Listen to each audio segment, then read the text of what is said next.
Assalamualaikum Pak, selamat malam. Waalaikumsalam Mas, selamat malam juga. Ada yang bisa saya bantu Mas?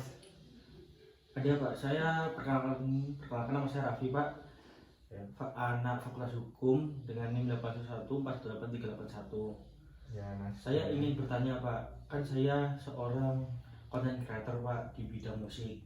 Ya, Nah saya itu sering mengcover lagu-lagu seseorang untuk di-upload di YouTube Pak. ya. Karena platform saya menggunakan YouTube. Saya tuh ada kekhawatiran Pak, kalau suatu saat nanti konten saya itu digugat dengan perkara hak cipta Pak. Ya. Menurut Bapak itu bagaimana Pak? Apakah konten saya itu bisa digugat atau tidak Pak? Ini ya Mas, kalau menurut saya itu kan lagu merupakan hasil aransemen ulang Ya, Pak. atau transformasi, tidak timbul hak ciptanya apabila tidak mendapatkan izin dari pencipta. Sebagaimana prinsip lahirnya hak cipta yang menyatakan bahwa hak cipta merupakan hak eksklusif pencipta yang timbul secara otomatis berdasarkan prinsip deklaratif. Setelah suatu ciptaan diwujudkan dalam bentuk nyata tanpa mengurangi pembatasan sesuai dengan ketentuan peraturan perundang-undangan. Apabila suatu ciptaan dihasilkan tetapi bertentangan dengan ketentuan peraturan perundang-undangan, maka hak ciptanya tentu saja tidak timbul. Jadi dari kasus Masnya itu dapat disimpulkan bahwa tidak melanggar hak cipta dikarenakan pada pasal 40 ayat 1 huruf N Undang-Undang Hak Cipta tahun 2014 menyebutkan bahwa terjemahan, tafsir, saduran, bunga rampai, basis data, adaptasi, aransemen, modifikasi, dan karya lain dari hasil transformasi merupakan ciptaan yang dilindungi. Dalam bagian penjelasan, yang dimaksud dengan karya lain dari hasil transformasi adalah mengubah format ciptaan menjadi format bentuk lain. Ya, sebagai contohnya musik pop itu menjadi musik dangdut. Gitu Mas. Oke Pak, saya kira paham juga Pak. Terima kasih Pak sudah membantu.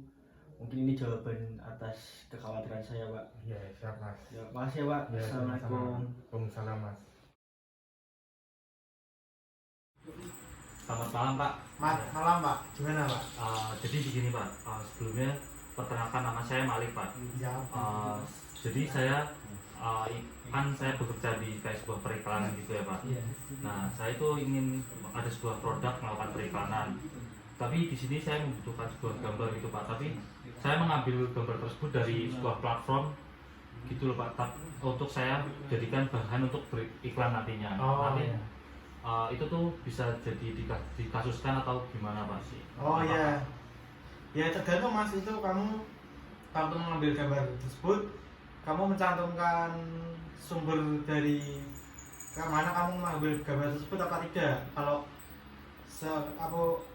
waktu mengambil gambar tersebut kamu meminta izin kepada pembuat dan pemiliknya, ya, dan kamu mencantumkan sumbernya, ya tidak masalah. Tapi kalau kamu nggak mencantumkan sumber dan tidak meminta izin, ya itu mungkin akan jadi sengketa.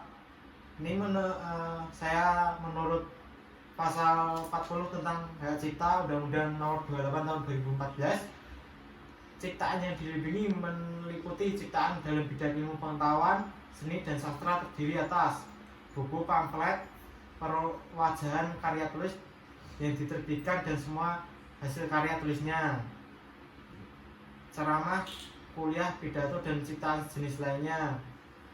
Nah, yang untuk kasus ini kamu mungkin yang huruf K ini, yang foto karya fotografi ini.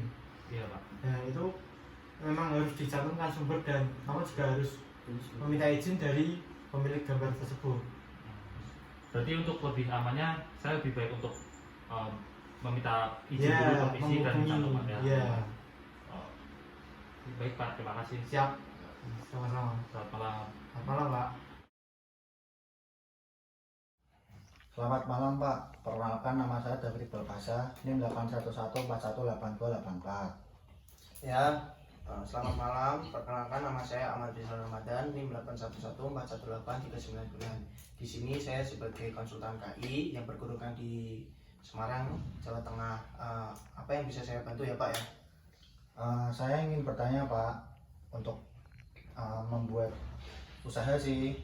Nah, yang saya ingin tanyakan, bagaimana cara mengetahui merek tersebut sudah dipakai sama pihak lain atau belum, dan kemudian merek tersebut itu cara mendaftarkannya seperti yang bagaimana ya Pak? Oke, saya akan jawab ya Mas ya. Iya. Jadi secara umum dulu ya, menurut pendapat saya pada saat ini tuh Masnya harus, Bapak ini harus mengetahui dulu hak kekayaan intelektual atau HKI itu masih menjadi masalah besar bagi pelaku usaha pada saat ini, terutama di Indonesia, khususnya pelaku usaha yang baru merintis usahanya. Hak atas kekayaan intelektual itu sendiri adalah hak atas kekayaan yang timbul atau lahir dari kemampuan intelektualnya sendiri. Kemampuan intelektual manusia dihasilkan oleh manusia melalui daya, rasa, dan kekarsanya yang diwujudkan dengan karya-karya intelektual dan mampu memiliki nilai ekonomi. Itu yang pertama Mas. Kemudian yang kedua,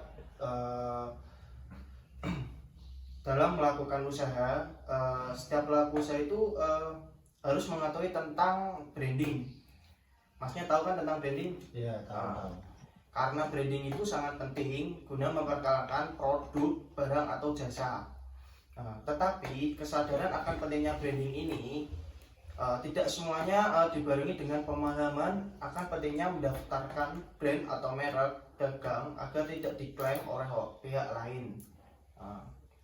Kemudian secara umum pengertian branding itu sendiri ya, praktik pemasaran yang menciptakan nama, simbol, atau desain yang mudah diidentifikasi sebagai milik perusahaan.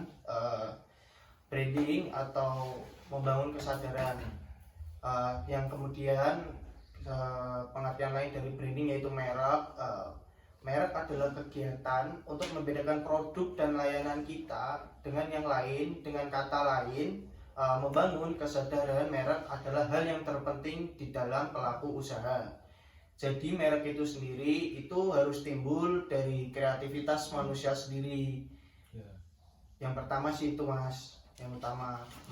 Kemudian untuk mendaftarkan merek itu dari Masnya step by stepnya ya Mas ya. Iya, caranya.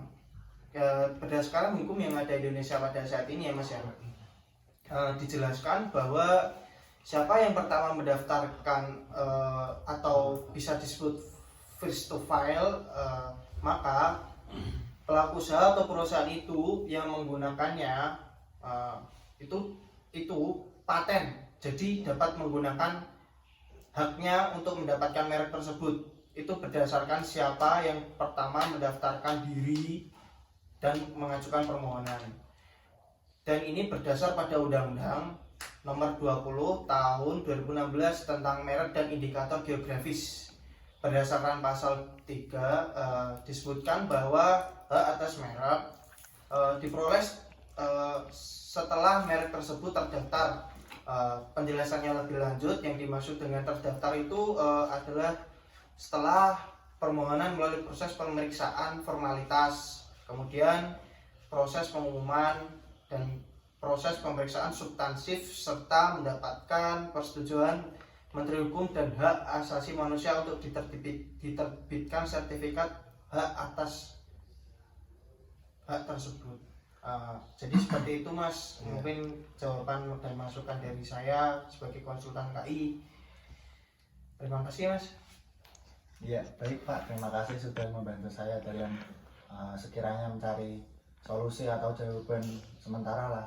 Untuk kemudian hari saya akan menggunakan merek tersebut atau gimana nanti saya akan menentukannya sendiri. Oh ya, baik Mas. Kembali lagi terima kasih ya Mas sudah menanya di kantor kami yang paling terkenal di Semarang ini. Iya Pak. Assalamualaikum warahmatullahi wabarakatuh ya Mas ya. Terima kasih ya Pak. Selamat malam Mas. Iya. Terima kasih.